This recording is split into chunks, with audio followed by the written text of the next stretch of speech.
Good morning, everyone, again. It was just a very special, I think, meaningful time of worship, at least it was for me and for setting up what we want to talk about today, so I appreciate the team sharing with us in that way. I know that for me and my wife, we love to take walks. How many of you like to take walks? That's been a part of our marriage. Even before we were married, we enjoyed taking walks together, and this has just become part of our life. And I remember walking in England a lot with her when we lived there about 21 years ago. We were there almost a year, and so we walked a lot because gas was so expensive and things were really close. You know, there was a little shop just about on every corner, either the butcher shop or the bakery or whatever. So we walked a lot, and we got to know the neighbors through our walks. And everybody walked their dog. Everybody had a dog over there, and so you got to know their dogs, you got to know the neighbors, you got to know people. And one of the phrases that I heard a lot over there was Godspeed. When we would say goodbye, they'd say Godspeed to you. And I don't know if this was just the neighborhood that I lived in or the people that I got to know, but I was curious about that phrase. I had heard it before, but I thought, here I am out walking, and somebody tells me Godspeed. And I think, well, that's a pretty fast walk, okay? I don't know how fast God can walk, but I bet it's pretty fast, right? Well, you know, I looked that word up, and it has nothing to do with how fast you walk. As a matter of fact, it comes from a Middle English word meaning prosperous or successful. And so if somebody were to give you a greeting, may Godspeed go with you, it's like may you prosper on your journey, may you prosper on your walk. And so that's what that's all about. And so I've learned to say that and understand what I'm saying now when I say that. But there's another phrase that I've learned since then, just recently, that sounds identical, but it's a little bit different. And it's identical in the fact that it's Godspeed, but it's two words. You notice that? And this one literally means going at God's speed. So now I want you to think about what is God's speed and how could you walk at the speed of God? And it may not be what you think, all right? You know, we all walk about 3 miles an hour. That's the average speed of our pace as human beings that we walk at. If you're just walking someplace, you go about 3 miles an hour, sometimes a little faster, sometimes a little slower. I have a calculator on my GPS unit that I take when I'm hiking, and I can look at it and plug in the destination, and it'll tell me how long it's going to take to get there, based on my speed, based on elevation, based on all of that. It can plug all that in there and give me an estimated route to my destination. Now, when I'm hiking, almost always I kind of, pardon me, I kind of get into this habit of trying to beat the GPS. Any of you guys do that with the GPS in your car? Okay, most of you are men that raising your hands right now. Say, I can get there faster. And you even disobey the GPS and go a different route, and it never works out very well, does it? Well, I have a running watch. I do all of these things. I try my best to figure out how long it's going to take me to get somewhere. And then there are times when I want to turn all that off and just walk. No matter how fast I'm going, no matter what the speed is, I just want to walk. Because we, as a society, are nearly obsessed with speed, aren't we? Of seeing how fast we can get somewhere and how fast we can get done whatever it is we're going to get done whenever we get where we're going. Walking at God's speed, however, is a little bit different. Do I need to change my microphone? Thank you. Is that better? Okay, sorry. We had a little technical problem there. So this idea of being obsessed with however it is we're getting to where we're going and how fast we can get there and all that. But walking at God's speed, however, I want to challenge you this morning, is a little bit different. It's about slowing down. So when you hear that phrase, God's speed, I want you to think about looking and watching and maybe even waiting and helping somebody along the way. It's about stability. It's about learning things along the way. It's about listening to what's going on around you. It's about paying attention. It's about being paid attention to. It's about being listened to. Godspeed. I want you to think of that counter to what we normally think of in our culture of getting everything done. Fast food, fast this, fast every way, microwaves. How soon can you get the project done? Okay, under time, under budget, let's go. This morning I want to talk about slowing down and walking at God's speed. Early in our marriage, I was a fast walker. Any of you folks fast walkers? Okay. I was a fast walker, and we would go on our walks early in our marriage, and pretty soon, I would either just be in la-la land or what. I don't know, but I would look, and she was gone. And now, she's smart. She knows what she's doing, and my wife sometimes has to teach me lessons the hard way. And when I would start to get ahead of her, she would just purposely slow down. You ever walk with somebody that does that? To see how long it would take before I noticed that she was no longer with me. Sometimes I would turn around 10, 20, 30 yards. She's back there just standing with a silly little grin on her face.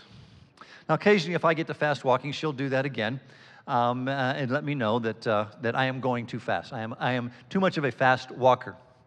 If I wanted to talk to my wife, I had to slow down, okay? I want to introduce a concept to you this morning that focuses on walking with Jesus. Walking with Jesus, I believe, is what church is all about. It's what our Christianity is all about. It's what your faith is all about. In fact, you've probably heard that phrase. Let's talk about your walk. Let's talk about your walk of faith. Let's talk about your walk with the Lord. What does that mean? What is it all about? The concept can be wrapped up into this one little phrase that you see on the screen. Walking with Jesus, now listen to this. Walking with Jesus is about a direction and not a destination. I want to wrestle with that phrase a little bit, okay? So I want you to think about it. Let that sink in. Walking with Jesus is about a direction and not a destination. Let me just briefly tell you the difference between the two. A destination can be considered a place, maybe an achievement, a certificate. And that's kind of, isn't it how we structured church? If you want to come to church and you want to, let's just say, walk with Jesus, you want to improve your walk. You've heard all those words before. I want to grow in my faith. I want to learn more. So we have a structure for you to do that. We have, daily Bible reading. We have prayers that we teach you. We have study courses that you can go through, classes that you can attend, maybe even seminars. And if you do all of this stuff and attend church every week, you'll be walking with Jesus. Now listen to me very carefully now. That's not true. And I say listen to me very carefully because I believe in all of those things. I think we should be doing all of those things. But this is what I also believe, that does not necessarily mean you're walking with Jesus. By arriving at all these destinations, we've proven it over the years that time and time again, you can go to all those things and not walk closely with Jesus. I don't know how many of you know people, but I know people that have lots of scripture memorized, have been to all the classes, have studied, but when you visit with them and you get to know them on a personal level, you hear some of the things they say, you watch some of the things they do, and you have to say, does this person really even know Jesus, more or less? Or are they walking with them? I know sometimes in my own life, folks, I'll just confess, that I can be going through a season of learning and growing and attending all the classes and doing all the things right, but there just seems to be a separation between me and Jesus. I am not walking with him. I stop and I look, and he's way back there. Now, I may have just been talking up a mile a minute, but he's back there. A direction is different than all of that. A direction is when you can say, I'm going in the right way. I'm going to the right place, but I'm doing it with Jesus. I am in, now listen to this word, proximity with Jesus. He's not way back there. He is beside me. He is in front of me. He is close to me. I am walking with him. That's a direction.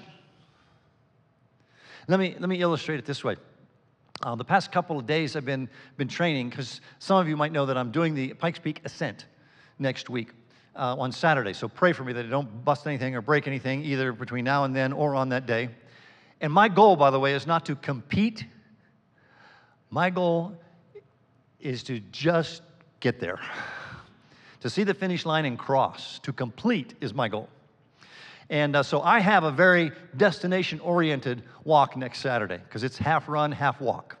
Okay? But on these last couple of days, I've been training at 13,000 feet, trying to get more used to the altitude before I start tapering off this week. And a friend of mine was with me, and we were on a trail. And we wanted to take this other trail that kind of goes straight up this mountain. It was on some of the maps, wasn't on some of the other maps. And so we just started walking through the bush, running through the bush, trying to see if we could find it. And we got into some pretty gnarly country, going straight up, hand over hand. Weren't quite sure where we were. We messed around and walked around and did this and did that until we found this trail. And once we got on that trail, you know what my heart said? Well, at least we know we're going in the right direction. And sometimes that's what walking with Jesus is all about. You wander around, and then all of a sudden, you realize you're on the right trail. You're on the right path. You're going in the right direction. And so let me explain that today is more about the combination of a physical walk with Jesus, of literally walking with him, and the spiritual reality of walking with him. So there is a physicality to this. Sometimes we just need to slow down our lives and walk, okay? The Bible tells us that there's plenty of ways to walk with Jesus. The Apostle Peter was one of Jesus' closest followers, and he walked with Jesus many, many miles. We know that. And he said in his letter that he wrote to us to follow in his steps. Pay attention where Jesus is going and follow in his steps. Okay? John was another one of Jesus' closest. He was one of the three inner circle. And he wrote one of the Gospels about Jesus' life. And he said that we should walk in the same way in which he walked. Walk in the same way that Jesus walked. Paul, the Apostle Paul, he walked a lot. He walked all over the world, the known world at the time. And he said to walk in him, him being Jesus. Learn to walk in him. And Jesus himself one day was describing what it meant to be a follower of him. What was it going to be one of his people? And he was illustrating it with sheep and said, sheep, when they hear their master's voice or the shepherd's voice, they'll perk up, they recognize it, and they'll follow him. And he said, you're going to do the same with me.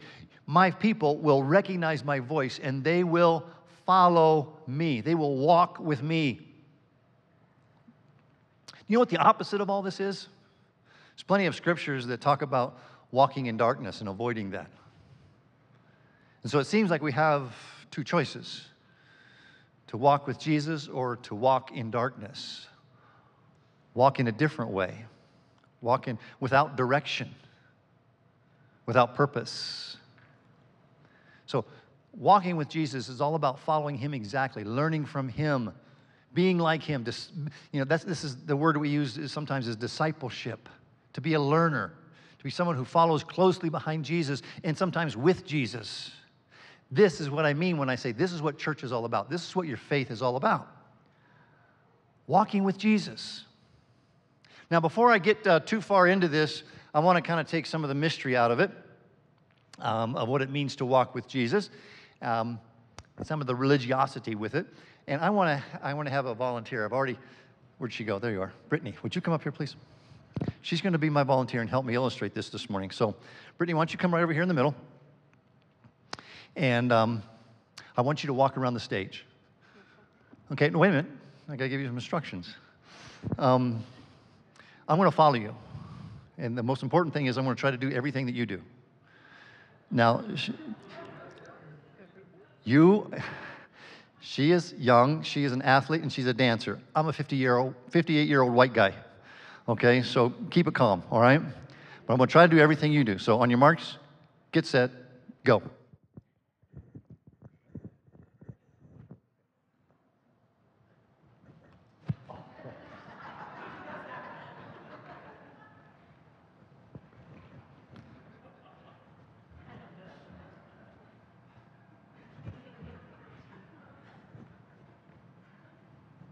Oh, okay, that's it.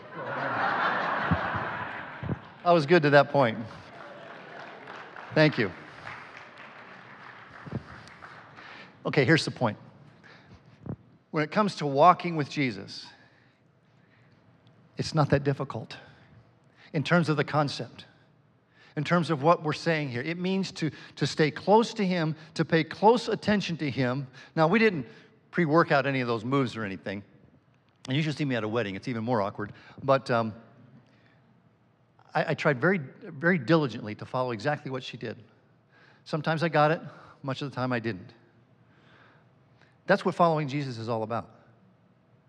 Is staying close to Him, following close to Him, and doing what He does. Going in the same direction that Jesus is going. All of those other things that I've talked about, the study, the prayer, those are all essential things. And we're going to teach those here at Sunnyside. We want you to go to those classes, and we want you to study the Bible. But don't confuse that with the definition of walking with Jesus. There's something inside of here that's got to be different. Not have you completed all the coursework or memorized all the right verses or gone to all the right seminars or conferences. That's not necessarily going to make you a mature walker. Okay? Walking with Jesus is about a direction that you're going in, not a destination. There are destinations along the way, but what direction are you going in? How are you moving that way? Are you walking with Jesus? Are you figuring things out as you go? Let me illustrate it even further. Spouses in your marriage. Which direction is your marriage going? I've done a lot of counseling over there, a lot of marriage counseling, and sometimes a couple will come up to me and say, my marriage just isn't going in the right direction. And I know what they mean when somebody says that. And when somebody says that to you, you know exactly what they mean. If somebody comes up to you and says, my job or my career just isn't going in the right direction, you have a pretty good idea of what they mean. Not specifics, perhaps, but you know it's just not right. When somebody comes up to you and says, what direction is your Christian walk going in, you have a pretty good idea of what that means. There's a lot of things that we can do here in church, and we will continue to do to get you classes, to get you up to speed on your Bible knowledge, and to grow in those ways, and to pray, and to understand the power of prayer. But only you can make sure that you're taking all of those things and going in the right direction. And hear me out on this too. It doesn't matter where you are at in that level of understanding, how much scripture you have memorized up until this point. What matters is, right now, today, which direction are you going? Do you hear me on that?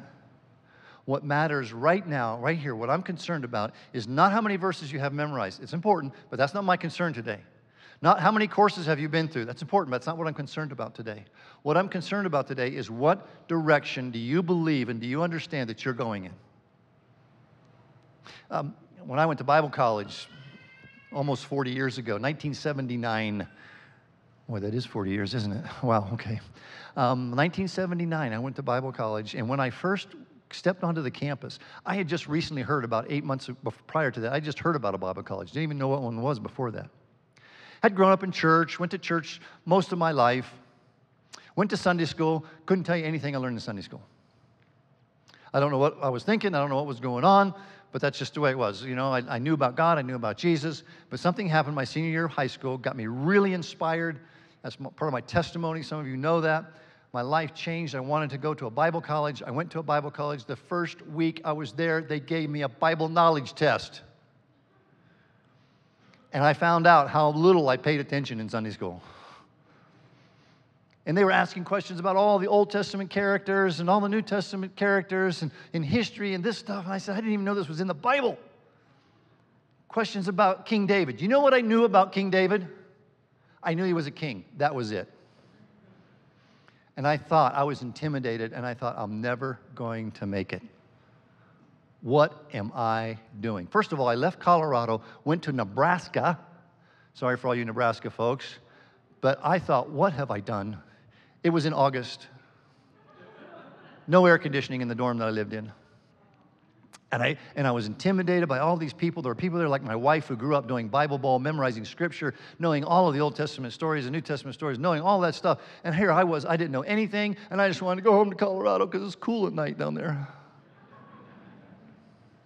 I don't want anybody to feel like that in this church, to feel intimidated, that somebody's smarter, that they're more mature, that they're on the road to discipleship, they're ahead of me, they're ahead of all these people, and I'm just a nobody. No, what I'm concerned about is what direction are you pointed in and what direction are you moving towards? That's all I care about.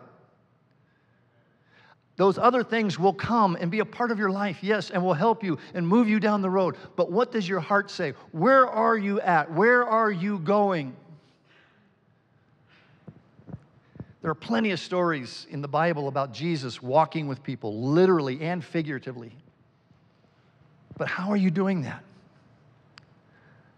I want to point out one of the passages in the Bible that refer to that. And it's after, actually, Jesus lived his life, died on the cross, was buried, and rose on the third day. As a matter of fact, this is a story about the third day, when he rose from the grave. If you have a Bible, you might want to turn to Luke chapter 24. I'm going to read some of that here in just a second. But I want to tell the story to you so you understand about walking with Jesus. These are two people in this story that had the privilege and the honor of getting to literally walk with Jesus and figuratively walk with Jesus. So, like I said, you can just kind of follow along. It starts in verse 13. I'm just going to highlight 3 verses for you, but as I tell this story, you might just kind of, like I said, follow along in your text. And it starts off with these two guys on Resurrection Sunday. They don't know that Jesus has been resurrected from the dead.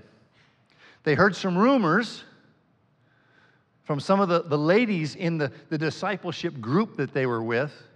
And so they were kind of with this group of several hundred people who were following Jesus closely during his last days. Jesus goes to the cross on Friday. Saturday is probably a pretty rough day for those folks, wondering what has happened now. Sunday, these two people on the road to Emmaus, they go back to a little village, a town called Emmaus, about 7 miles away from Jerusalem. Okay? And they're just walking. They're heading out there. And they're feeling pretty bad. They were so excited about Jesus. They were so happy that they thought, this is the guy. This is the Messiah. He's going to redeem us. He's going to redeem our nation, Israel. It's all coming together. They loved his teaching. They loved Jesus. And then all of a sudden, he's gone. He's not there. I tell you what, I don't know about you, but I'd be pretty dejected too. You can imagine them slowly walking. I would think it's probably slower than 3 miles an hour, because when you're sad, you ever go on a sad walk? I just got to get out, okay? I'm feeling bad, and so it's more like this. That's about a 1 mile an hour walk. I imagine they were going on a slow walk, complaining to each other, maybe crying, wondering what had happened. What did we spend all our time, and now he's gone? And then, this is the exciting part, Jesus enters into the story, okay? It says in verse 17, and he said to them, this is as he comes up, what is this conversation you are holding with each other as you walk? And they stood still and looked sad. So I want you to picture this. They're doing the sad walk, right? Jesus, I think from this story and just my own personal opinion, understanding the personality of Jesus, Jesus has the happy walk. Hey guys, what you talking about? Don't you hate that when somebody comes up and does that to you? You're feeling sad, you're feeling bad, and then here comes the happy guy. I think Jesus is the happy guy. I think he's being playful here with them. There's a couple of reasons for that. But I think he's saying, what you guys talking about on your walk? Can I walk with you? And they just stop. Really? Really? So they start to tell him, and they said, haven't you heard about all this stuff that's going on and in Jerusalem and this guy named Jesus who was going to be our Messiah? We just thought for sure. And so what things happened to him? Can you imagine Jesus himself saying that? Well, what things are you talking about? Tell me more. So they tell him of all the terrible things that happened to this Jesus. And Jesus kind of goes like this. Guys, it's supposed to be that way. And if you look down in verse 27, he says, and beginning with Moses and all the prophets, he interpreted to them in all the scriptures the things concerning himself. Now, he hasn't revealed himself yet. For some miracle, their eyes couldn't see it was Jesus. Now, I imagine they had physically seen Jesus before if they were this close of followers and had been in Jerusalem during the Passover, during the week before. So they would have recognized him. So God somehow blinded their eyes. They just thought he was another pilgrim, maybe going to the Passover. There's another guy on the road. And he begins to unveil the scriptures to them and teach them. So now they're going, huh? What? And they're listening more and more intently. And I can imagine the pace getting back up to that 3 miles an hour. Okay, tell us more. Tell us more. And they get to Emmaus. They get to probably where they lived. And they said, hey, can you just hang around for a little bit longer? Can you stay with us for a little bit more? Have some dinner? Oh, okay, well, because this is another thing that I think it was playful. He was kind of like, they were stopping, and he was like, see you guys. You ever see how somebody would do that, like, you really going to let me go? And they said, why don't you stay? And he said, oh, well, now that you ask, okay. And they're having some dinner, breaking bread with them. And then that veil is lifted from their eyes, and they recognize him, and they go, hey, wait a minute. And they realized who they were talking to. Then they go crazy. They get all excited. They start talking to him. They say, why don't you spend the night, stay here with us, and we can still talk about this. And then again, the playfulness of Jesus, and just the only way he can do, he vanishes. Okay? He vanishes. You know what they do? One of the things that they said is, it's late. Why don't you just stay here, spend the night. We'll talk more about this in the morning. This is before they realized who he was. And he says, oh, okay, let's have some dinner or whatever. And then that whole thing takes place. And they said it was because it was the day has been spent. It's over. Why don't we just call it a day? But now, you know what happens? They've been rejuvenated after this walk with Jesus. They're all excited again, and they make a beeline back to Jerusalem, I think at more than 3 miles an hour. I think they run because they had to go back and tell the others. In verse 32, it says, then they said to each other, did not our hearts burn within us while he talked to us on the road, while we were walking, when he opened the scriptures? Didn't we realize that something was different? Do you ever notice that in your walk with Jesus? That when you know you're on, something big is going to happen? When you know something is there that you're really growing and you think, this is a game changer. But you know what? You're only going to get those times in your life and those seasons in your life when you're walking with him. When you slow down to God's speed and walk with him. You know, God could have sent Jesus any time in history. He could have sent him a couple hundred years earlier. He could have sent him a couple hundred years later. He could have sent him during our time, during this fast time. And logically, we could think, why didn't you wait till now? You could have got the message out so much faster. You could have given Jesus a really fast car so he could go from town to town to town, or even a private jet. He could have put the Sermon on the Mount on Facebook Live. I mean, social media, just television, everything. But he sent Jesus, one place in the Bible says it, in the fullness of time, the perfect time, when the world was ready, when people went around at God's speed, 3 miles an hour. That's all he needed. That's all he needed. I'm going to explain why in just a second. But instead of all of that, he said, I want my people to get used to going in a direction and not just a destination. Because I believe that if he would have sent Jesus now, we would have been concerned about, well, Jesus, what do I do? What course do I need to take? What? Let's go, fast, fast, fast. Let's get the checklist going. There's several things I want to point out in this story to send you home with today. One, to make this walk look real for you.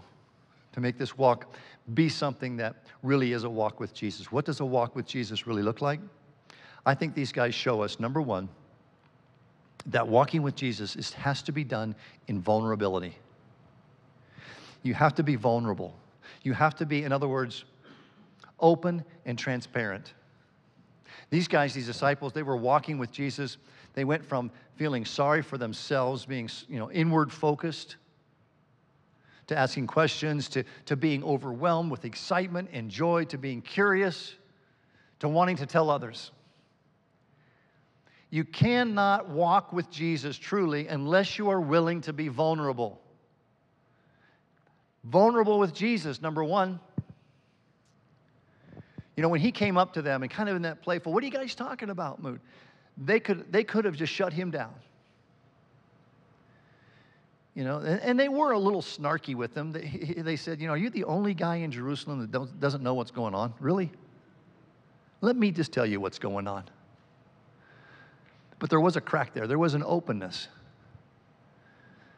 They wanted to be vulnerable with him. And the more and more they began to understand that he was somebody that knew what they were talking about, and then finally when he revealed himself, they were just an open book.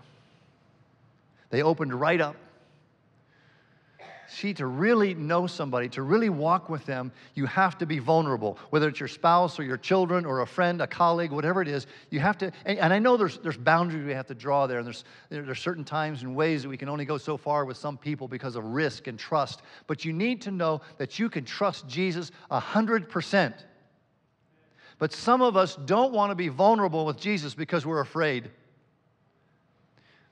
Now, you may not be afraid to open up to him necessarily, but you're afraid that Jesus is going to say, I get it. That's okay. And he may give you some pushback. He may give you a challenge.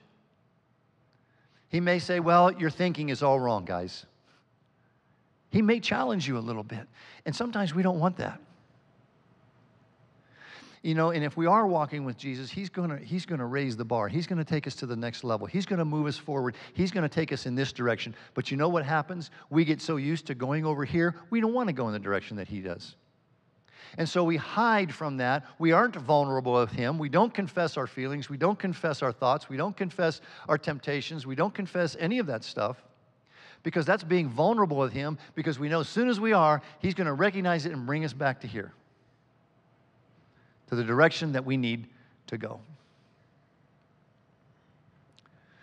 There's a second part of this that I think is very evident with these guys, is they began to ask lots of questions. When you walk with Jesus, don't be afraid to ask questions. Had they just ignored him, where would they have been? What would they have missed? But they couldn't get enough. And that's a good indicator of your Christian life and of your Christian walk. Are you getting enough? Are you asking all the questions? Are you diving in there? Where's your curiosity level at? Can we ever in our life slow down enough to ask questions? You know why most of us fail to ask enough questions? It's because our life is at breakneck speed. And questions come into our mind, and it's easy to shove them out of the way because we always got someplace else to go, something else to do. If the Spirit is impressing upon you a question that you need to get answered in your walk with him, slow down to God's speed and ask the questions. Dig into it, dive into it. And I know our lives are busy, and I know that, I think that's, by the way, our biggest enemy in the church is time, because we are so busy. Go on a 7-mile walk to Emmaus. Literally go on a walk. And ask questions in your prayer time. Write them down. Visit with others about it. What is your curiosity level? Tells me what direction you're going in. What your vulnerability is tells me what direction you're in. And then one last thing is that there should be a desire to start walking with others. Because ultimately, that's what happened to these two people on the road to Emmaus. As soon as they figured it all out and they knew they were going in the right direction, they ran the 7 miles back to Jerusalem. Didn't matter how tired they were. And what this started was what we know now as the book of Acts. Because those guys went back to Jerusalem and said, have you heard? And I don't think they got the words all the way out. And somebody said, yeah, we heard, we know. You know, Peter saw him. We had the ladies go to the tomb. He's risen indeed. That's where that phrase comes from. They said, do you guys know? Yeah, we know. There's excitement and just going crazy. And they start telling each other and walking with each other. And then they tell somebody else, and somebody tells somebody else. And then Paul talks and walks with Barnabas. Barnabas walks and talks with John Mark. And just on and on and on it goes. And people for centuries have been walking with other people and telling their stories about their walk with Jesus. to somebody, told somebody who told somebody who told you. And that's how we all walk. Are you going in the right direction? It doesn't matter how far you've gone. What matters is, are you going in the right direction? I came across a scripture this last week that I thought fit perfect. I wasn't even necessarily looking for it, but it's in Jeremiah chapter 6.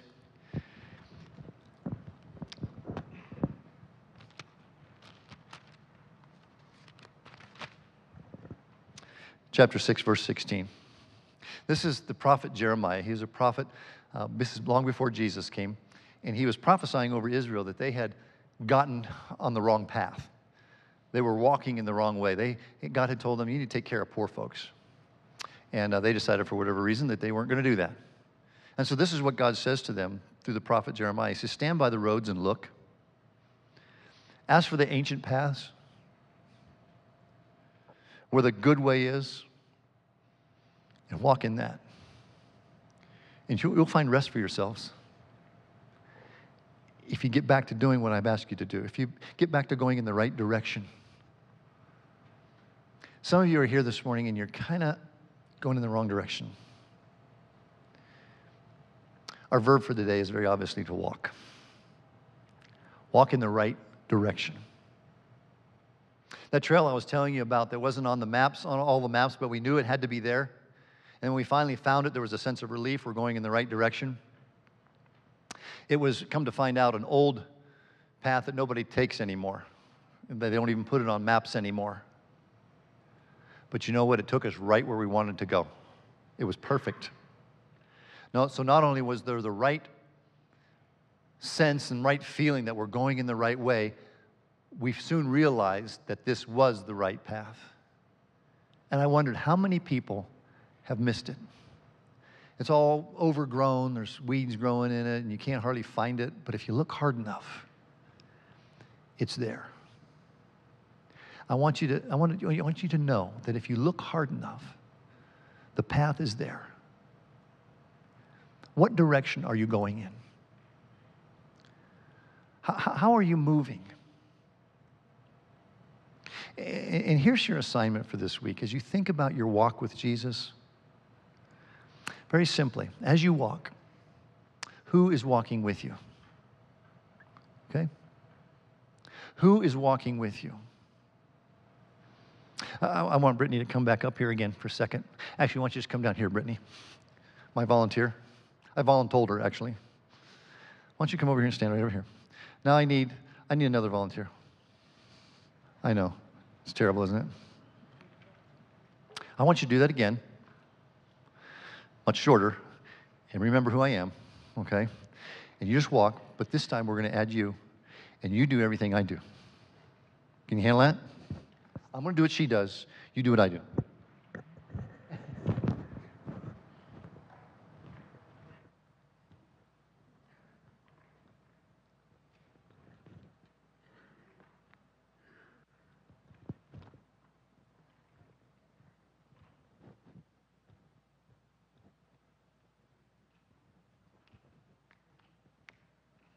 Close enough.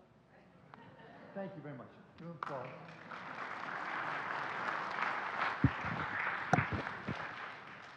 The point of that story, very simply, or activity, that point of that activity is very simply that all I need to do is pay attention to what Jesus is doing and invite somebody to walk with me. And if that person invites somebody to walk with them, and if that person invites somebody to walk with them, that's what church is all about. That's what walking with Jesus is all about. You were asked this last week to look at other people's stories. Now jump into that story. Invite some of those people, one of those people, to walk with you. Who around you is watching you and walking with you? Somebody wants to come up to say, what are you talking about? Say, well, I'm glad you asked. Let's talk. And if you think, well, no, preacher, not me. I can't do that. That's a bunch of baloney. Because we all can walk, right? We all need to say, just follow me as I follow the Master. We're going to sing about that right now, actually. God is able to do that in your life right now. And if you have never made a decision to follow Jesus, to walk with him, we would love to talk with you about that. Either during the song service or afterwards, speak with me or Corey or one of these folks up here that'll hang around after prayer. If you would like to pray with somebody during the song, feel free to come during the song about your walk, or maybe it's getting tough for you. Maybe you feel like you're off course or whatever, and how do I get back? We would love, love, love to talk with you about that, okay? Why don't we all stand and sing together as Phil and the team leads us in this last and final song of worship for our service this morning, and think about the walk that God has called you to, and think about the direction that he's putting you in.